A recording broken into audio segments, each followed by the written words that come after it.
Hi, my beautiful family. Welcome back to Life-Changing True Stories. Today I bring you a powerful and deeply loving story. Alina stood at the edge of the cliff, her auburn hair dancing wildly in the evening breeze. The ocean stretched endlessly before her, dark and mysterious under the fading light.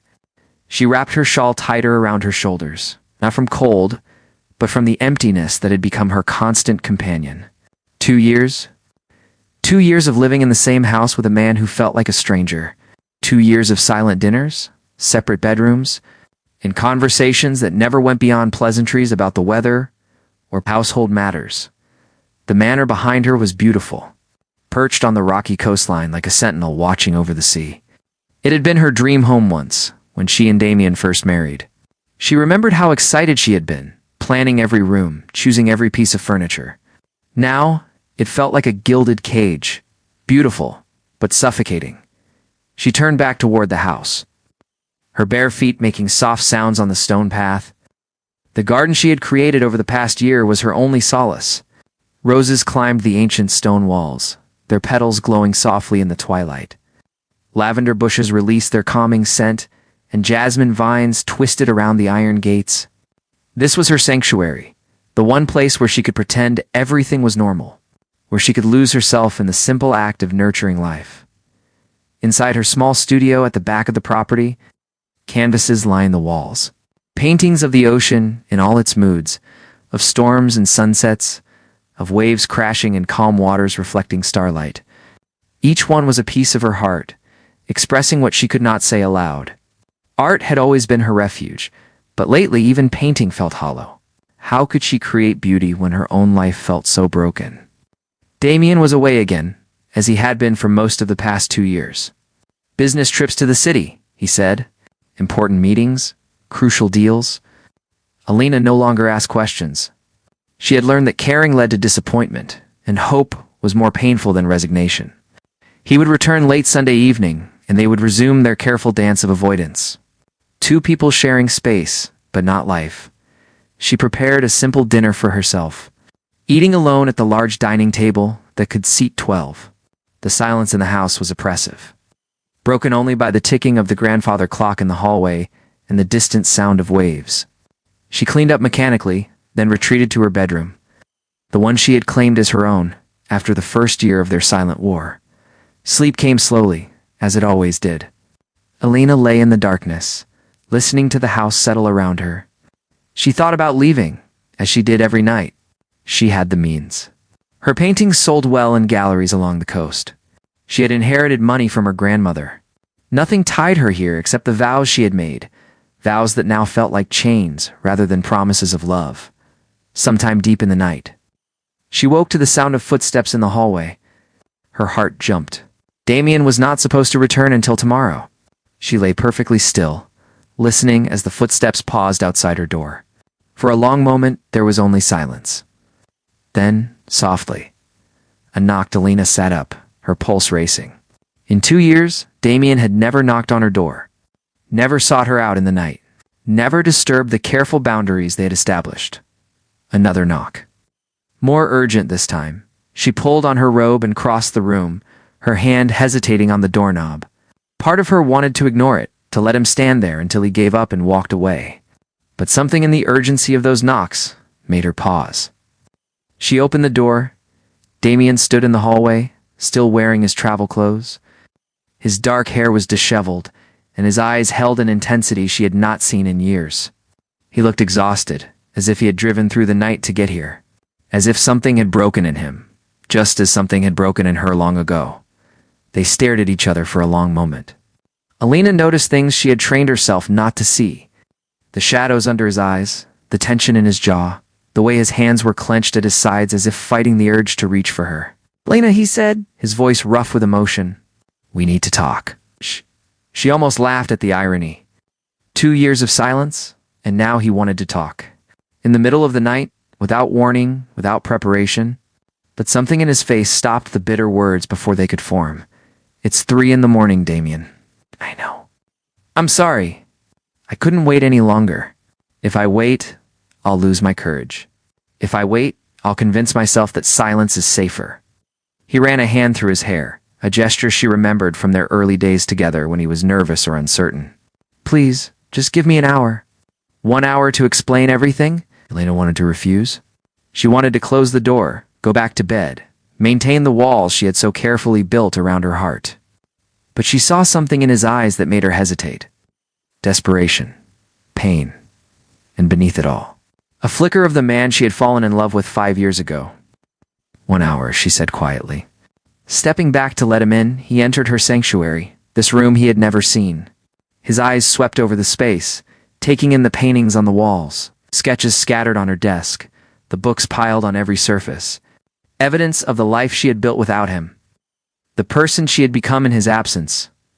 Alina sat in the armchair by the window, leaving him the small sofa. She pulled her robe tighter, a defensive gesture she was not even aware of making. Damien sat on the edge of the sofa, leaning forward with his hands clasped between his knees. "I saw your mother today," he began, and Elena's breath caught. She had not spoken to her mother in over a year. Not since the woman had made her feelings about Elena's marriage painfully clear. "She told me something. Something I should have known 2 years ago. Something that explains everything." Elena felt her heart begin to pound. She wanted to stop him, to preserve the careful numbness she had cultivated. But she also needed to know. After 2 years of questions with no answers, she needed to understand what had broken them so completely. "The night of the accident," Damien continued, his voice dropping to barely above a whisper. "The night your brother died, your mother told me that you blamed me, that you said it was my fault, that you never wanted to see me again." Elena stared at him, confusion washing over her. "What? I never said that. I never blamed you. It was an accident. A terrible, horrible accident, but not your fault." Damien looked up at her, and she saw tears in his eyes. In 2 years of silence, she had never seen him cry. "Then why did you stop talking to me? Why did you move into this room? Why did every attempt I made to reach you get met with silence?" "Because you stopped talking to me first," Elena said, her own voice breaking. "The day we buried Thomas, you looked at me with such coldness. You moved your things out of our bedroom. You started taking every business trip you could find. You made it clear that you couldn't stand to be around me." They stared at each other in dawning horror, pieces of a terrible puzzle beginning to fall into place. "Your mother told me you needed space," Damien said slowly. "That grief had made you hate me, that the best thing I could do was give you distance." "And my mother told me," Elena whispered, "that you felt trapped in this marriage, that you had only stayed out of obligation, but that my brother's death had been the final straw, that you were looking for a way out." The silence that followed was different from the silence of the past 2 years.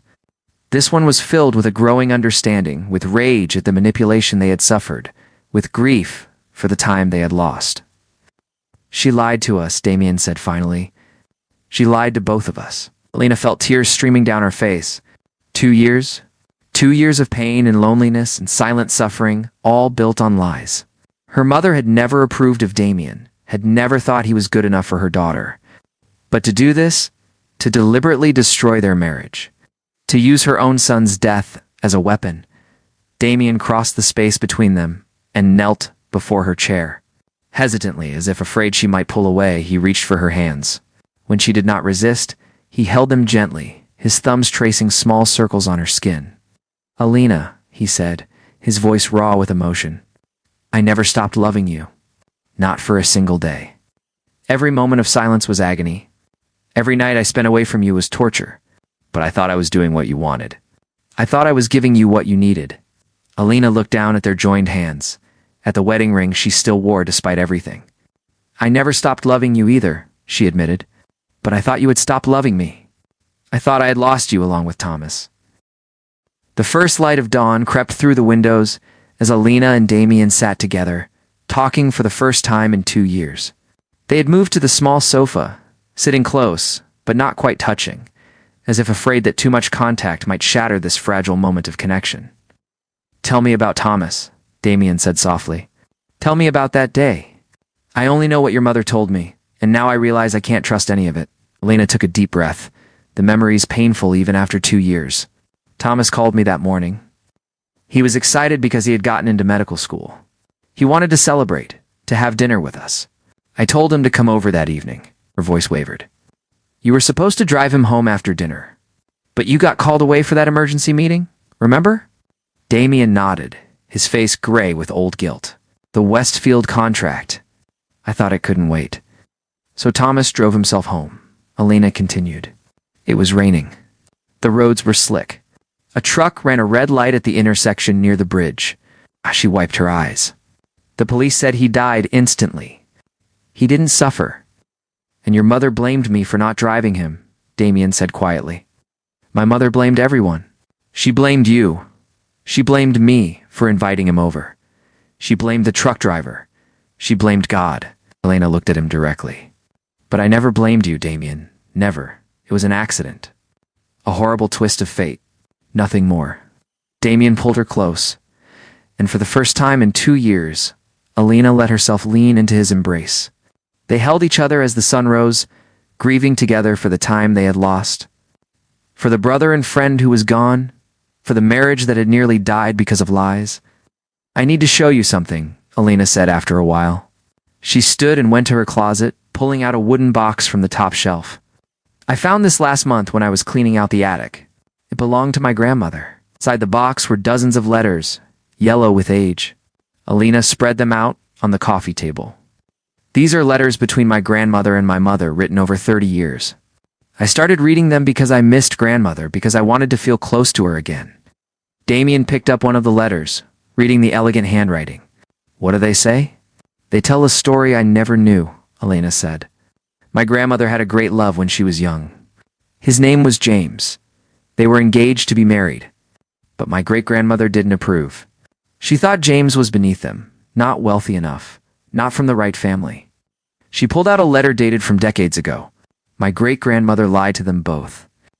She told James that my grandmother had fallen in love with someone else. She told my grandmother that James had left town and never wanted to see her again. They both believed these lies. Grandmother married my grandfather a year later, a man her mother approved of, but whom she never truly loved. Damien's eyes widened as he understood the parallel. Your mother learned from her own mother. The letters from my mother start about 10 years ago, Alina continued. Grandmother was dying, and she finally told my mother the truth about James. She had discovered the lies too late. James had died years before, never knowing that she had loved him until the end.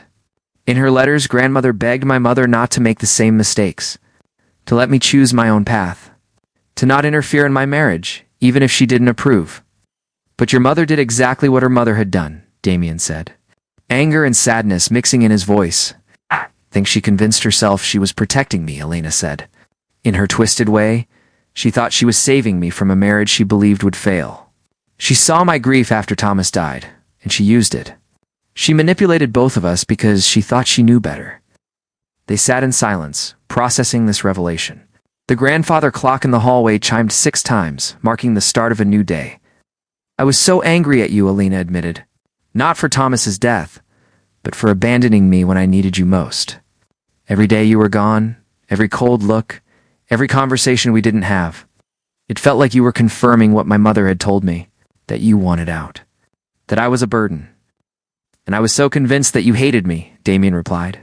Your mother told me that seeing me caused you pain, that every time I tried to talk to you, I was making it worse.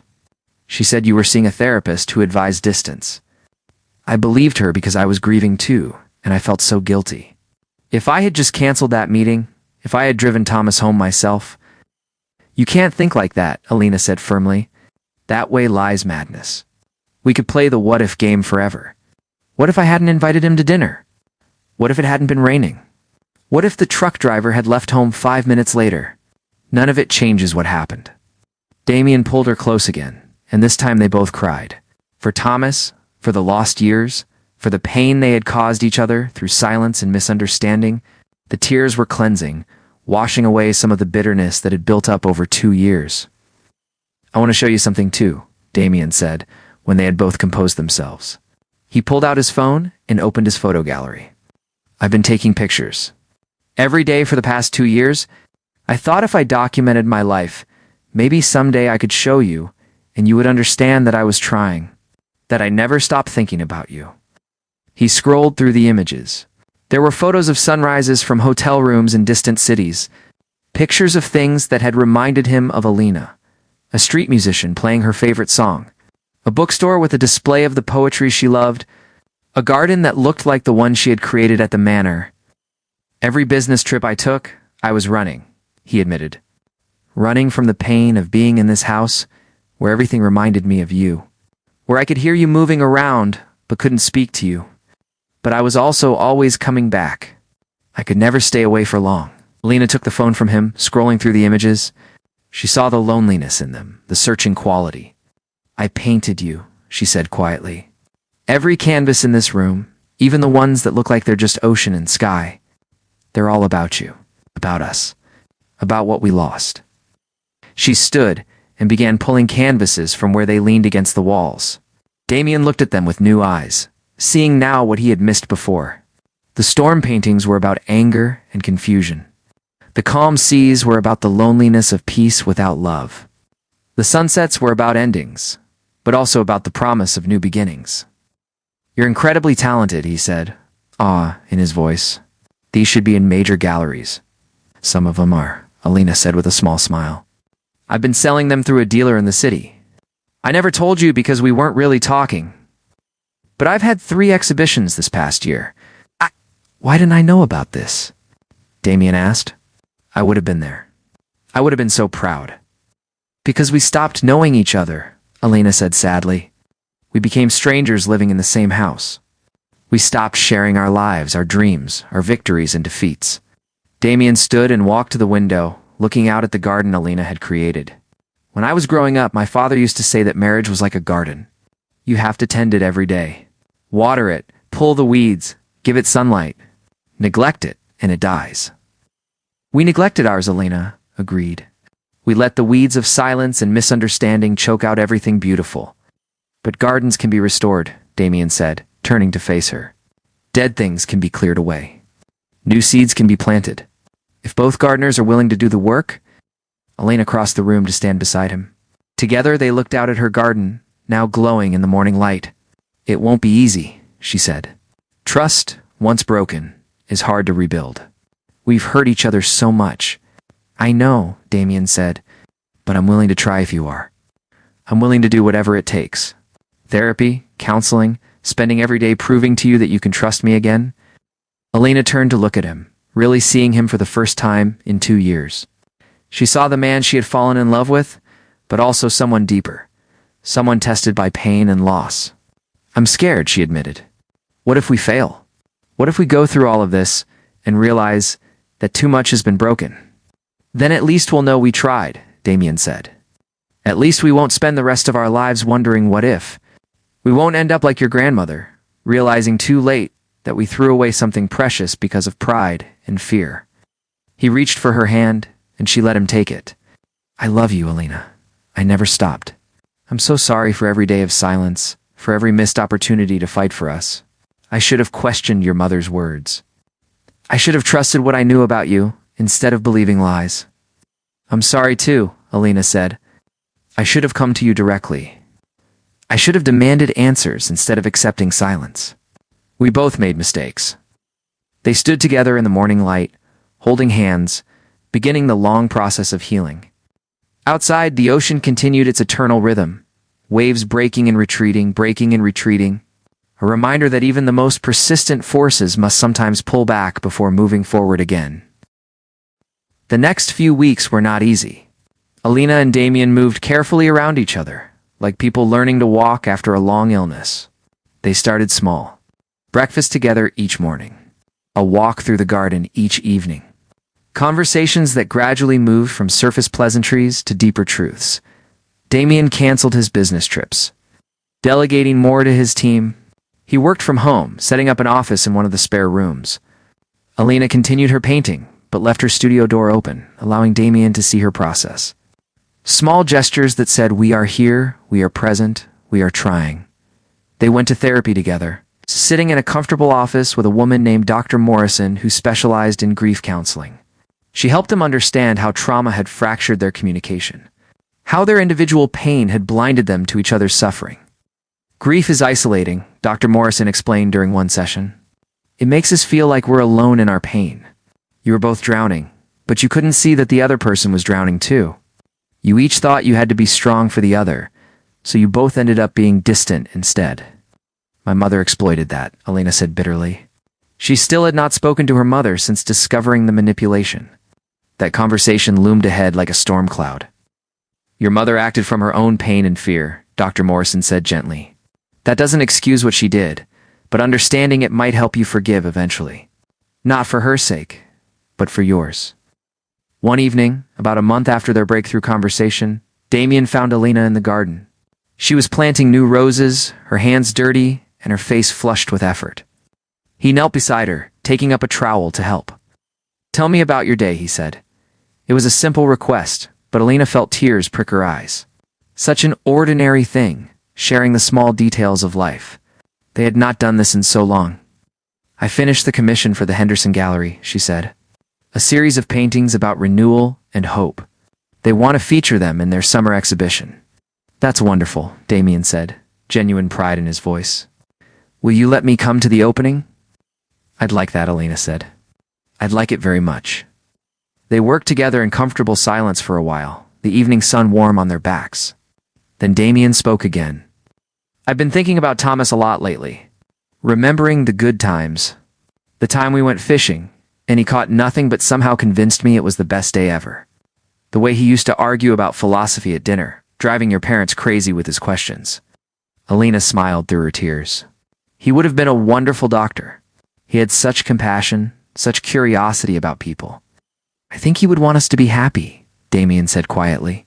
I think he'd be sad to know that his death drove us apart instead of bringing us together. I think you're right, Elena, agreed that night. As they sat on the terrace watching the stars, Damien asked the question he had been holding inside. Elena, would you consider moving back into our bedroom? Not for physical intimacy, not until you're ready. But just to share the space again, to fall asleep together and wake up together. Elena considered this carefully. The separate bedrooms had been her fortress, her place of safety. But fortresses could also be prisons. Yes, she said finally, but slowly. One step at a time. One step at a time, Damien agreed. The night Elena finally confronted her mother was stormy. Rain lashed against the windows of her mother's house as Elena stood in the elegant living room. The letters from her grandmother spread out on the coffee table, her mother. Victoria looked older than Elena remembered.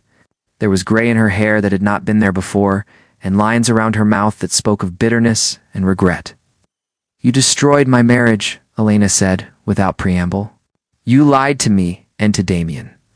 You used Thomas's death to manipulate us both. Victoria's face hardened. I was protecting you. From what? From love? From happiness? From a man who adored me?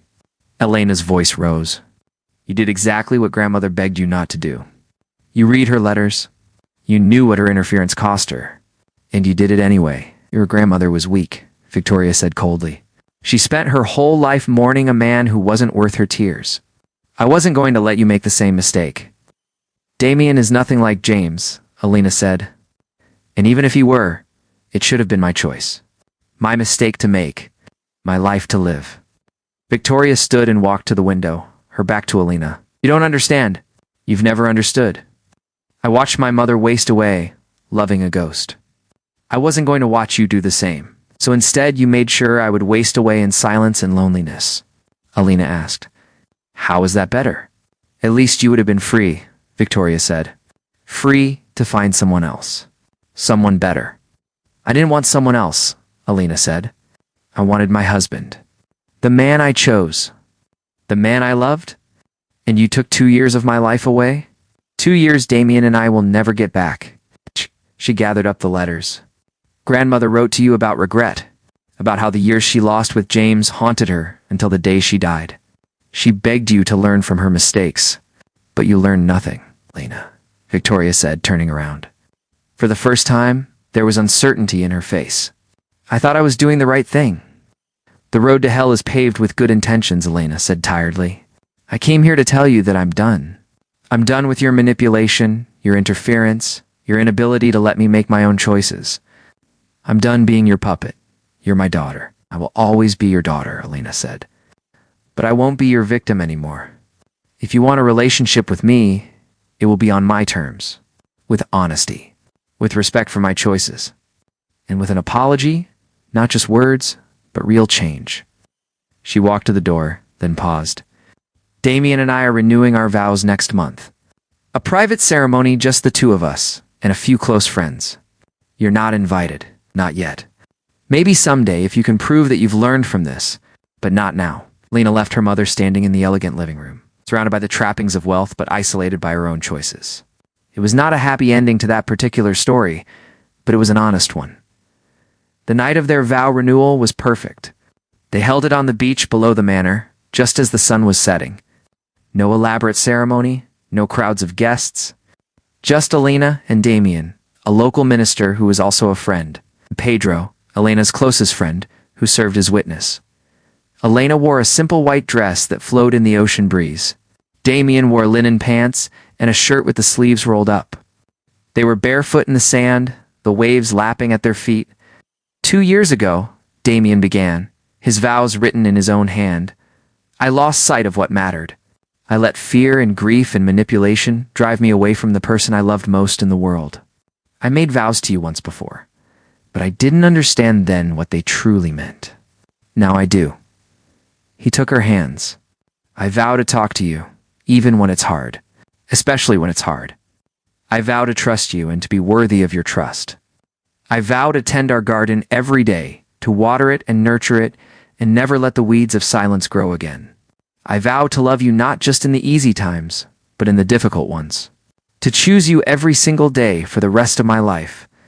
Alina wiped tears from her eyes before speaking her own vows. I vow to be brave enough to demand answers instead of accepting silence. I vow to fight for us, even when it feels easier to give up. I vow to share my life with you, my art, my dreams, my fears, all of it. I vow to trust that love is stronger than lies, that truth is worth fighting for, and that we can build something beautiful from the ruins of what we almost lost. They exchanged new rings, simple bands they had designed together. As they kissed, the sun touched the horizon, painting the sky in shades of gold and pink and orange. A new beginning, marked by nature's own celebration. That night, they returned to their bedroom, the one they now shared again. They lay in bed talking until late, making plans for their future. A trip to Italy that Alina had always dreamed of.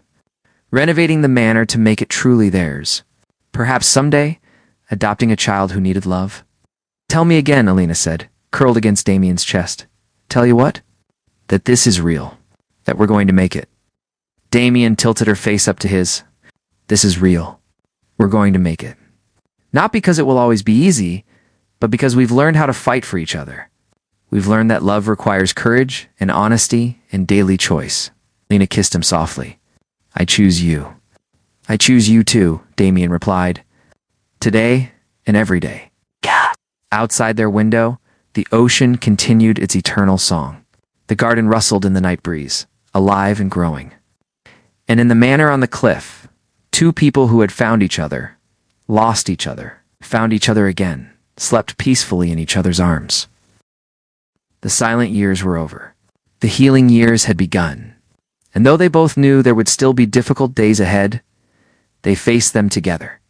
Not as two people trapped by vows made long ago, but as partners who had chosen each other with full knowledge of how precious and fragile love could be. Some love stories begin with passion and end with silence. Others begin in silence and end with passion.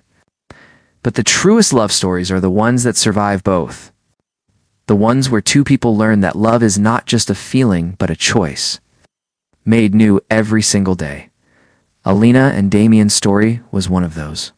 A story of second chances, of forgiveness, of learning that sometimes the person you need to find has been there all along, waiting in the silence for you to finally speak. Thank you for taking the time to listen to this story. If you enjoyed this content, don't forget to click like, share this story with your friends and family, and subscribe to the channel so you don't miss out on more meaningful stories.